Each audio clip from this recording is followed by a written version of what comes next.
Hello, I'm Arlene Fong Craig.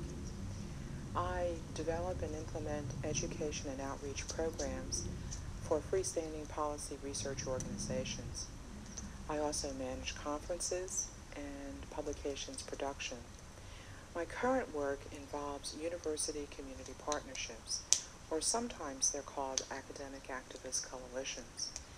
And these are collaborative working relationships between a university or another institution of higher education and community-based organizations.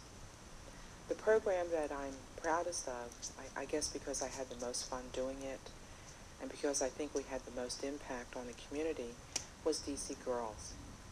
DC Girls is a multicultural arts program for girls who are just reaching adolescence. They're girls that are usually between 10 and 13 years old.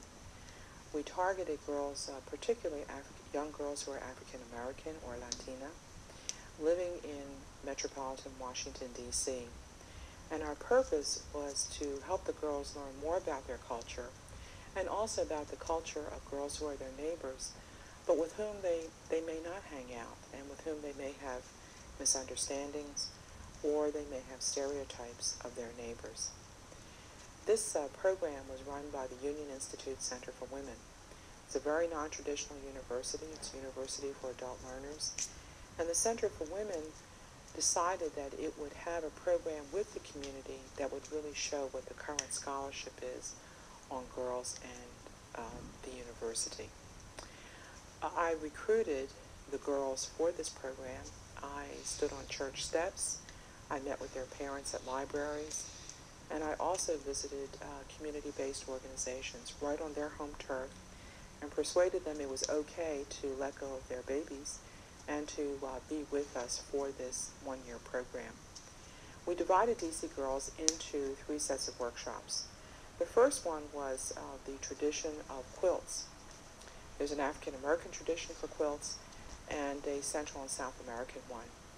The arpilleras, which are the South American quilts, generally are much more political in nature, and they tell the story usually of political oppression in very clear terms, and they were often used as an expression of certain wrongs in the country which people did not have, when people did not have other outlets to express it.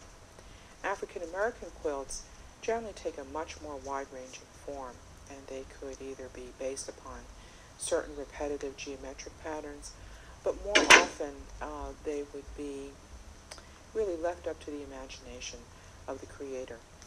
So I recruited a bicultural team of teachers. We had a bicultural classroom full of girls, and they set to work.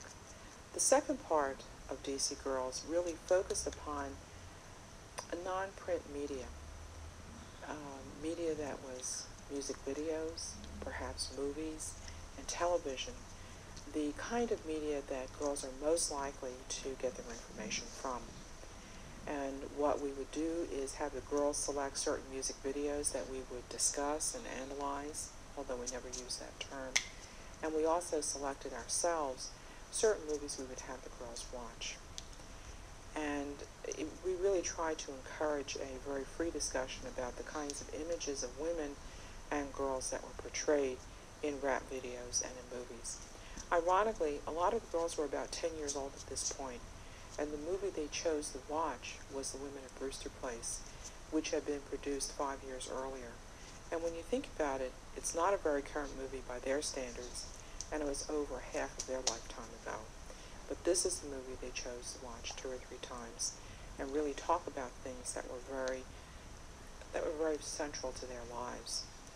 The culminating part of DC Girls was their performance at the National Museum for Women in the Arts. And we created a music video of a sort of the girls' performance at the museum. We asked the girls originally to write a journal of this last portion of DC Girls, and we would base their performance upon the journal. But I think some of the issues were too painful for them, so instead we decided to adapt a folktale, The Girl Who Sat in the Fork of the Tree.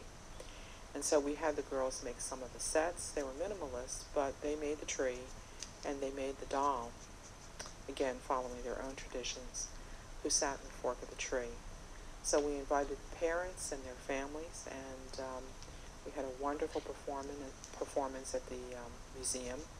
And afterwards, we had a reception for the girls.